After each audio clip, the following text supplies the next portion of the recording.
Oke guys, selamat datang di podcast Pulang Kuliah. Kali ini yang bakalan menemani kita adalah Lokal A2 kelompok 3. Kalau kalian penasaran apa yang mereka bahas, langsung aja check this out. Jumpa lagi di podcast Sepulang Kuliah. Kali ini kalian akan ditemani oleh saya Irga Ahmad Farezi dan ada dua teman saya, Eko Prasetyo dan Muhammad Apip. Nah, di sini kami ingin mereview laptop yang katanya mempunyai performa yang sangat kencang dengan harga yang cukup terjangkau di kelasnya. Nah, laptop yang kami review ini adalah laptop Victus by HP 16. Oke. Nah, langsung aja kita ke pembahasan awal nih. Untuk Eko nih, spesifikasinya bisa dijelaskan apa aja nih yang ditawarkan oleh laptop Victus 16 ini? Baik. Untuk prosesor dari laptop Victus ini, dia menggunakan prosesor dari AMD, yaitu AMD Ryzen 5 5600H dengan 6 core dan 12 thread dengan fabrikasi 7 nanometer. Ryzen 5 ini memiliki TDP sebesar 45 watt dan L3 cache-nya sebesar 16 MB. Untuk RAM dari laptop ini sebesar 16 GB dual channel, yang dimana sudah diisi di SODIMM-nya. Jadi bisa di-upgrade. Kalau mau upgrade harus dilepas RAM bawahnya. Tunggu, saya mau tanya nih. Jadi apa perbedaan spesifikasinya dari generasi sebelumnya? Untuk perbedaan spesifikasi dari Victus 15 ya maksudnya? Ya. Itu mungkin kalau Victus 15 mungkin masih memakai RTX 3050. Itu aja. Kalau prosesor mungkin masih ada yang sama. Oke.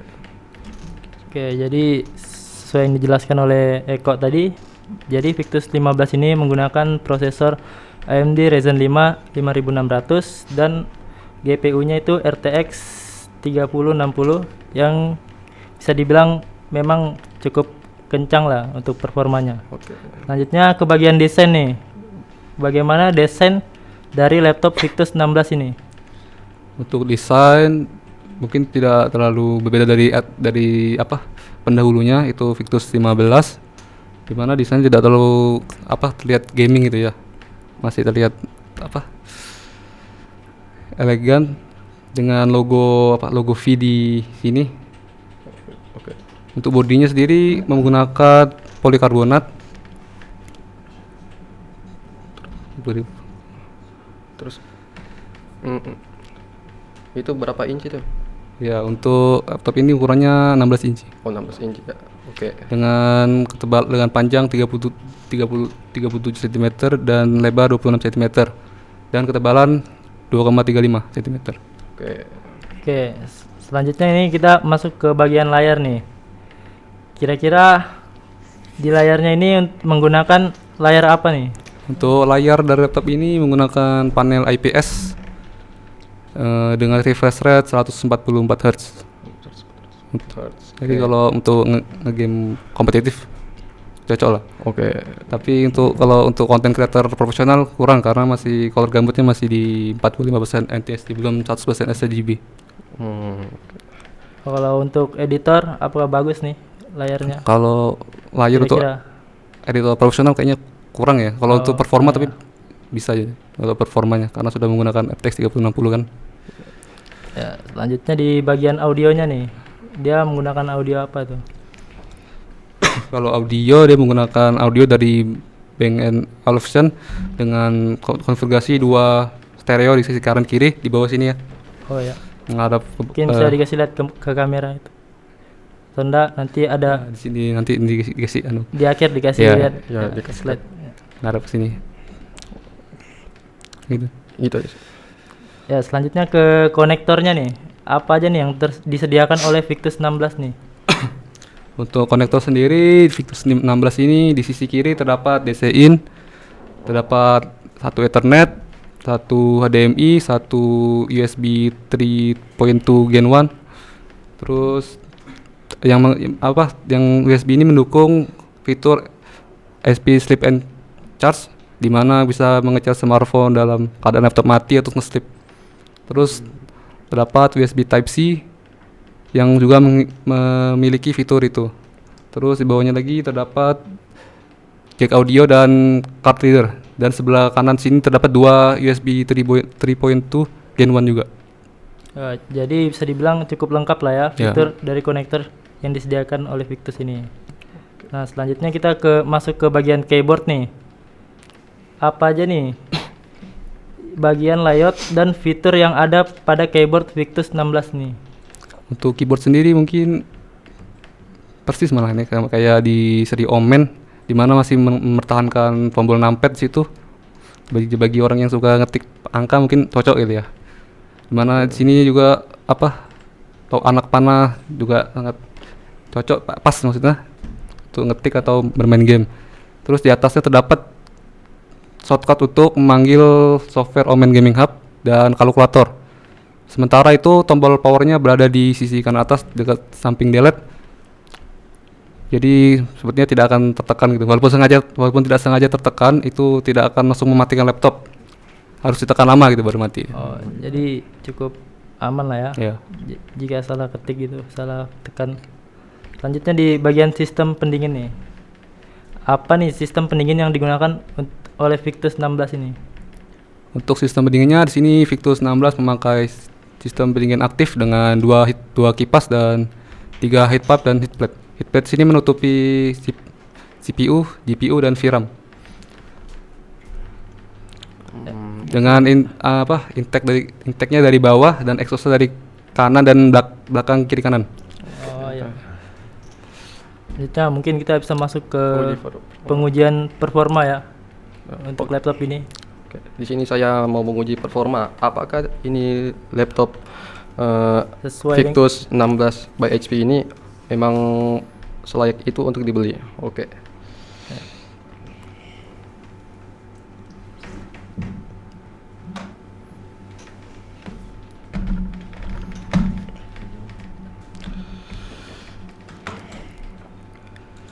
Oke, tadi uji apa tadi?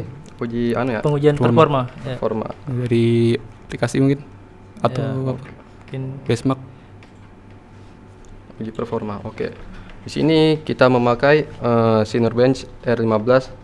Yang pertama tuh di mode defaultnya tuh skor maksimumnya di poin 1280. Nah, sedangkan di sini mode performanya skor maksimumnya tuh di 1400 poin. Ya, sedikit lebih naik ya. Dan secara keseluruhan pun ini skor yang cukup bagus untuk sebuah prosesor di 6 core dan 12 thread. Suhunya selama di Cinebench R15 bekerja yaitu di mode performance di CPU-nya dengan temperatur sekitaran 85 sampai 65 derajat. Oke, masih oke lah. terbilang cukup stabil Stabil, lah ya, ya. untuk laptop. Karena dipaksa dia kan. Nah, selanjutnya nih kita ke pengujian aplikasinya nih. Harus Oke. dicoba kan? Ya, Mungkin uji ke- aplikasi nih. Menggunakan Ya, di sini kalau untuk uji aplikasi Menggunakan Kok- apa? Blender. oke. Kalau tadi kan di aplikasi sintetik itu kan sekarang kita coba menggunakan aplikasi beneran yaitu Blender 3.5 dengan model BMW Render. Adapun CPU rendernya tuh selesai dalam 5 menit. Sementara GPU-nya atau mode kudanya selesai dalam 27 detik. Cukup kencang ya. Sambil merender, kita cek suhu kerja CPU dan CPU-nya. Untuk CPU-nya itu di 70 derajat Celcius dan di GPU-nya di 60 derajat Celcius. Oke, masih aman karena tidak sampai Ya. 90 derajat. Stabil. Kalau di atas 90 derajat tuh mungkin overheat lah ya. Ya. Oke. Ya. Tadi ada dibilang juga tadi mode kuda tuh, bisa dijelaskan tuh apa maksudnya mode kuda tuh? Mode kuda tuh ya mode RTX-nya, RTX 3060. Itu aja sih pengetahuan saya. Untuk aplikasinya apanya itu aja yang diuji, tidak Oke. yang lain? mungkin? Itu saja sih ya untuk aplikasi uji. Ya. Untuk membuktikan apakah laptop ini layak atau enggak untuk dibeli. Ya, mungkin selanjutnya ke uji gaming nih. Oke. Karena performanya kan sangat kencang nih, pasti iya. cukup bagus kali kalau dibuat Mhm. gaming. Lihat dari performanya mungkin bagus. Ya, performanya.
Oke, kalau di uji gaming ini pembahasan yang paling inti ya untuk Iya. membeli sebuah laptop gaming. Tapi di YouTube ini bilangnya tuh tadi agar tidak kelihatan gaming nih laptopnya. Oke, pertama kita menguji di game Genshin Impact full mentok kanan dengan dapat FPS rata-rata 60 FPS dan dengan suhu CPU-nya rata-rata 65 dan GPU-nya 50 derajat. Untuk Genshin Impact masih aman lah ya, malahan sangat aman Ya, mungkin masih aman. untuk Di bawah- pemain nih. Di bawah 60 Iya. itu Mungkin GPU-nya.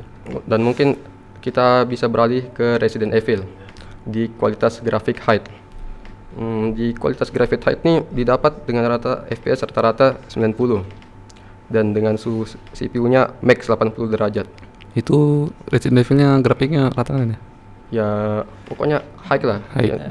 diaturnya. Oke. Dan suhu GPU-nya tuh 70 derajat lah. Jadi masalah kalau gaming tuh dan mungkin software yang lain-lain tuh Aman ya? walaupun berat gak masalah lah. Ya. Suhunya pun juga aman. Ya. Kecuali dipakai berlebihan mungkin bisa overheat. Nah, Mungkin untuk selanjutnya nih di bagian penyimpanan nih. Untuk penyimpanannya nih apakah sangat besar atau harus ada perlu tambahan dari eksternal gitu? menurut saya sih enggak sih. Karena laptop ini sudah berat lah. Sudah penyimpanannya tuh sudah cukup banyak lah. Dia juga menggunakan SSD NVMe 512 GB, tapi masih PCIe Gen 3 dengan kecepatan bacanya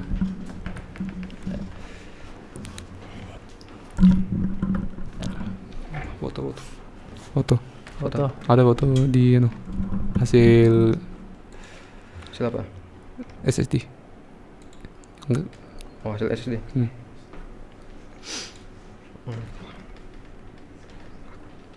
Hah?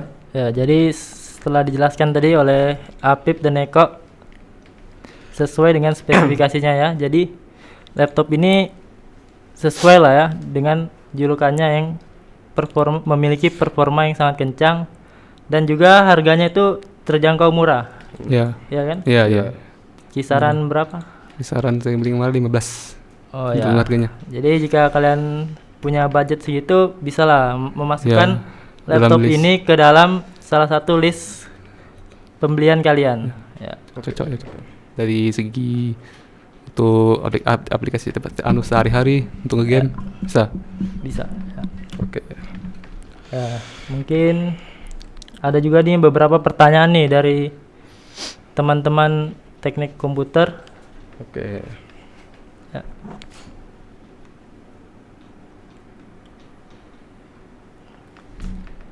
Yang pertama tuh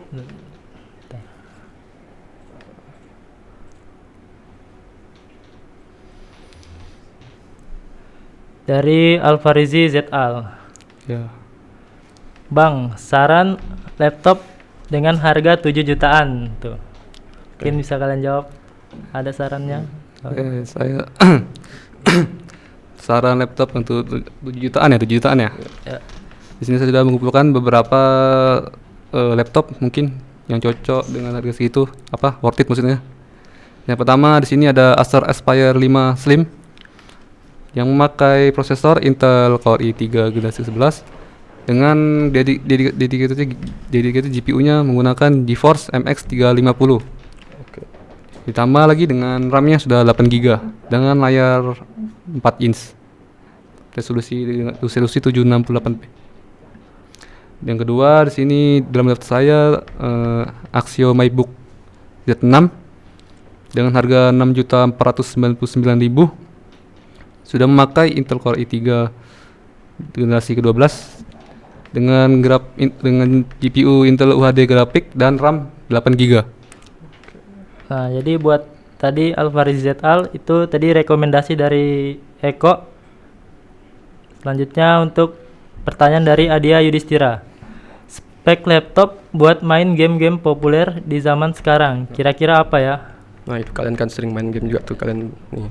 Oh ya. Apalagi yang mungkin punya laptop nih, sering main game. Oke, mungkin juga bisa dijawab. itu tadi. Apa sih? Tadi spek laptop Spek yang laptop. untuk main game-game populer di zaman sekarang nih. Untuk spek Mungkin- laptop untuk game populer zaman sekarang Ya, mungkin kayak Valorant, Genshin gitu. tergantung ya. Kalau Valorant sini terdapat minimum spek yang dibutuhkan, di mana dia harus menggunakan Intel Core 2 Duo minimal ya, dengan VRAM 1 GB dan RAM 4 GB, dan juga penyimpanan harus 8 GB untuk sekarang. Oke. Kalau untuk game seperti Genshin Impact, dia harus menggunakan prosesor Core i5 650 dengan VRAM 2 GB dan RAM 8 GB, dan penyimpanan mungkin untuk sekarang 60 GB Oke. untuk sekarang karena banyak update kan. Ya, mungkin itu tadi saran dari Bang Eko untuk Adia. Selanjutnya ada pertanyaan dari Mukti Dika nih. Pertanyaannya nih untuk Eko nih, apakah ada alasan tersendiri memakai masker? Sebenarnya untuk alasan sini tidak ada sih, soalnya saya kan kemarin kan corona lama itu kan corona, Ya. pakai masker terus kan kalau keluar. Ya. Nah itu kalau sekarang kan sudah tidak ada corona gitu kan, tidak pakai masker. Ya. Tapi saya karena kebiasaan gitu kan, bawaan dari corona, kalau tidak pakai masker itu kayak ada yang kurang gitu. Oke. Kayak ada yang kurang, jadi harus pakai masker terus. Oke. Kalau masker ketinggalan kayak ada yang kurang pokoknya. itu saja. Selanjutnya pertanyaan dari Iksan. Bang, kalau laptop kentang tapi mau main Genshin tuh gimana caranya tuh? Baik. Kalau dari saya sih, menurut saya kalau main Genshin tuh di laptop kentang tuh tergantung tingkat kesabaran Anda ya. Kalau laptop kentang tidak apa-apa lah, rata kiri. Itu aja sih. Ya, Jadi- mungkin dilihat dulu speknya apakah Ya, memang speknya. cukup sudah untuk menginstal Genshin Ya. dengan grafik low. Ya, tadi ada sudah kan minimum spesifikasi Ya. dari Genshin. Sudah Ya. jelaskan tadi. Ya, Ya. itu sudah minimum ya. Tapi jangan juga dipaksa untuk main, kalau nggak kuat jangan dipaksa gitu ya. Ya.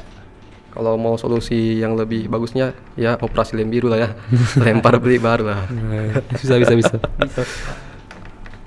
Selanjutnya pertanyaan dari Fajar. Hai, si Untuk Fajar. Afif, bagaimana caranya agar selalu cool nih? Kalau Terlihat keren. terlihat keren kan. Keren. Kalau saya sih kalau cool tuh saya tidak tahu artinya apa ya. Kalau tutor untuk cool tuh ya duduklah selalu di kulkas. Kalau masih kurang cool ya tidurlah di freezer. Ya. Untuk Fajar. Jadi untuk Fajar itu tadi cara menjadi cool dari Afif ya. Oke.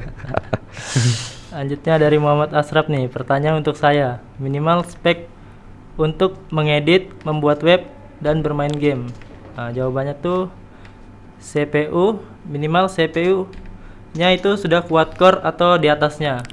Dan IGP atau GPI-nya tuh discrete kelas low mid atau mid end.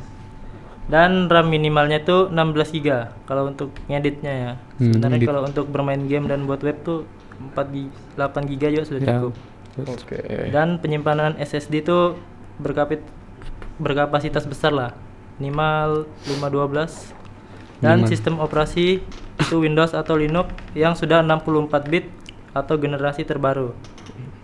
Contohnya tuh seperti menggunakan prosesor Intel Core i5 Gen 10 dengan RAM 16 GB dan GPU-nya tuh sudah Nvidia GeForce GTX 1650 dengan SSD NVMe 512, layar 15:6 Full HD 144 Hz dengan Windows 11, sistem operasi Windows. Oke. Selanjutnya nih ada juga yang bertanya nih, laptop yang memadai untuk perkuliahan khususnya multimedia. Oke, kalau menurut saya sih kalau laptop yang memadai ya untuk khusus kuliah ya. Multimedia ya. Ya seperti ini sih, laptop gaming lah. Karena kan multimedia itu kan kebanyakan buat ngedit dan laptop gaming juga Menggunakan- seperti Victus juga nih kan bisa juga buat ngedit nih. Ya. Jadi- Menggunakan aplikasi yang besar gitu Ya. seperti Render. Adobe Premiere. Ya, untuk Nanti kalau misalnya pakai laptop yang agak kentang nih takutnya bisa cuman lama ya lama lah kira-kira seperti itulah. Itu aja sih. Dan juga tadi sebelumnya juga sudah dijelaskan ya. Asraf juga sudah tadi bertanya laptop yang bagus untuk mengedit gitu. Nah, Oke. tadi juga sudah saya bilang. Selanjutnya, apakah laptop yang kalian gunakan sekarang sudah mencukupi untuk multimedia? dari kalian sendiri mungkin. Mungkin sekarang karena saya pakai laptop Victus mungkin cukup. Kalau dari Afif, Kalau saya sih cukup ya, karena saya juga tuh ya laptop saya tuh i3 lah, generasi 12. Jadi bisa lah, masih bisa lah untuk kayak untuk kebutuhan kuliah gitu, khususnya multimedia juga seperti Ya. itu. Kalau Untuk Irgi sendiri? kalau saya sendiri sebenarnya kurang sih. Oh ya.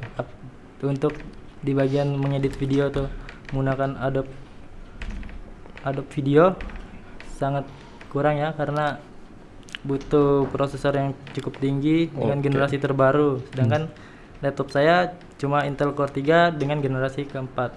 Oke, baik. Itu lama juga itu ya? Ya, sebenarnya laptop dari SMP sih. Oh, SMP. Wah, iya. SMP sekarang. Ada niatan beli laptop Victus gak? Insya Allah. Oke, oke. Selanjutnya nih dari Joni, bagaimana cara mengatasi laptop yang tidak memiliki VGA card dan ingin bermain game high end? Mungkin dari kalian bisa memberikan jawaban. Ini bermain game high end. Baik. Kalau saya sih, saran saya sih, ya anu lah, apa? Janganlah begitu. Pakailah VGA card lah. Upgrade Upgrade lah laptop. Ya, Kalau soalnya tidak ada VGA card susah gitu. Kalau Iya. VGA card penting untuk game. mungkin alternatifnya nih, jika kalian ingin bermain game high end, kalian bisa pergi ke warnet-warnet Ya. Ya, dengan itu, menyewa PC yang speknya sudah memadai. itu juga menjadi solusi ya. Solusi Ya. untuk ini. Selanjutnya dari Bambang Tampan, Bang, jelaskan dong bedanya prosesor Intel dan AMD. Mungkin dari kalian ada yang mau menjelaskan? Prosesor Intel dan AMD. Sebenarnya sih, kalau menurut saya sih sama aja ya, yaitu prosesor.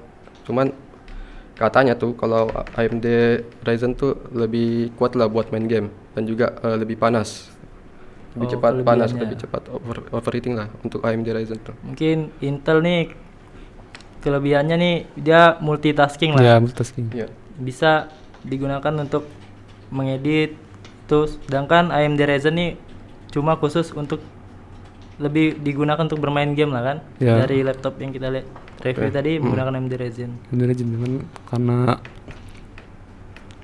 panas gitu. Oke. Karena di Ya. Ryzen panas ya. Ya Ryzen panas lah. Kayak gini kan, yang pas kau main apa namanya itu Resident Evil tuh panas kah kira-kira? Kalau dalam mode performa ya itu kan tadi itu dimainkan dalam mode default ya, bukan performa ya. Kalau mode Default. performa gitu mungkin tembus sampai 100 derajat gitu.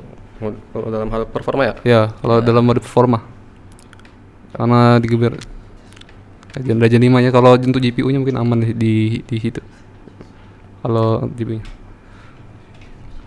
Selanjutnya nih mungkin nih kira-kira ada nggak nih pesaing dari laptop ini nih yang mempunyai performa yang cepat, harganya juga cukup terjangkau selain dari ini? Mungkin kemarin yang lagi viral ya mungkin Axio Pongo ya. Axio Pongo iya. Pongo 7 yang memakai CPU desktop dan RTX 3070 dengan harga di bawah 15 juta itu. Iya, iya. Oh, Itu parah itu. Ya. Itu berarti dia lebih dari ini Ya. bisa dibilang. Bisa dibilang merusak pasar kah? Tapi Merusak saya pasar. lihat saya lihat kemarin dia ada di tes main game gitu ya kan. Itu suhu GPU-nya sangat panas memang, sangat panas di 87 itu tidak normal untuk GPU. Oke. Oke. Tidak normal ya. Normalnya GPU tuh paling tinggi mungkin 77 lah. 80. Mungkin karena sistem pendinginnya kali ya kurang di Oke. Axio Pongo. Mungkin dari Apip atau Eko mungkin ada yang mau bertanya-tanya lagi atau laptop Untuk laptop buatan Indo. Axio tuh bukan buat ini ya, buat Indo ya Axio. Axio kayaknya buatan Buat lokal ya? Iya, Lokal kan buatan Axio. lokal, iya. Lokal Axio yang kemarin baru saja kita bahas tadi Axio Pongo yang terbaru nih, yang memakai RTX 3070 dengan harga di bawah 15 juta. Ya. Dan juga sudah memakai CPU desktop ya. Iya. CPU desktop bisa dibongkar pasang, bisa di-upgrade. Oh iya. Oh tunggu dulu. Mungkin dari Eko juga nih bisa berikan pengalamannya nih menggunakan laptop Victus 16 nih. Oke. Kalau pengalaman ya, Ya. Pengalaman dalam hal belajar, dalam hal mengerjakan tugas mungkin. kalau untuk mengerjakan tugas ya aman-aman saja ya. Oke. Tidak ada masalah, tidak ada kendala. Begini. Dari penggunaan baterai mungkin. Oh ya, baterai itu Berhari-hari gitu. saya bawa kuliah biasa saya isi 100. Misal ya, saya kuliah DBMS. Itu Iya. kan jam 1 sampai sore ya. Oke. Itu saya isi sampai 100% di rumah, saya bawa ke kampus sampai sore masih sisa 30-an. Masih aman sih. Oke. Oh jadi baterainya cukup tahan lah ya. Tahan. Nah, jadi buat kalian nih ya. Oh, tunggu. Saya juga mau tanya nih. Ini kan Victus kan ada 3 varian warna tuh. Ya. Hitam, terus putih sama kayak apa lagi satunya tuh? Silver Mecha. Oh, silver mica. Nah, kenapa Anda beli ini? Ini silver mica kan? Iya. Oke, kenapa Anda beli ini? Silver mica. Karena saya beli Silver Mecha karena stok yang tersedia pada toko saat itu, toko yang saya beli di online shop kemarin cuma tersisa Silver Mecha yang iya. tersedia pas saat itu. Oh ya, tunggu dulu. Dan ini juga kan ada harganya dan bonusnya itu kan? Ya. Bisa Anda jelaskan? Ya, baik. Kalau untuk dalam paket pembeliannya terdapat bonus backpack. Oke. Backpack SP dan terdapat juga garansi 2 tahun. Oke. Ya, garansi yang melindungi dari kelalaian pengguna gitu misalnya. Ya. Nanti tinggal datang saja ke customer service SP yang terdekat dengan membawa KTP dan invoice pembelian. Ya. Asalkan biaya perbaikannya tidak lebih tinggi dari harga laptop itu. Oh ya. Tunggu kan pasti ada syarat-syarat untuk klaim garansi itu. Ya itu membawa KTP dan invoice pembelian. Enggak macam ini kalau kayak dicuri tuh Iya. gitu-gitu. Kalau yang misalnya dicuri itu tidak di Klaim garansi. klaim garansi, tidak bisa. Jadi Hanya kalau pengguna misalnya jatuh itu, nah itu bisa diklaim. atau kayak terkena air gitu. Ya kalau terkena air itu mungkin tidak diklaim garansi mungkin ya, karena Iya. masuk kontrak. Ya. Itu pun klaim garansi 2 tahun hanya sekali per tahun diberikan kesempatan Oke. untuk mengambil garansi. Ya, jadi itu tadi pembahasan sedikit review dan tanya jawab pada podcast kali ini. Jadi buat kalian yang lagi cari-cari laptop bisa dilirik tadi tuh laptop Victus dan kurang lebih masih bisa lah kan dipakai untuk beberapa tahun ke Ya, depan. masih Iya, bisa. iya, masih bisa. Masih. Itu saja mungkin dari kami. Kurang lebihnya mohon dimaafkan. Assalamualaikum warahmatullahi wabarakatuh. Oke. Assalamualaikum warahmatullahi wabarakatuh. Waalaikumsalam. Waalaikumsalam.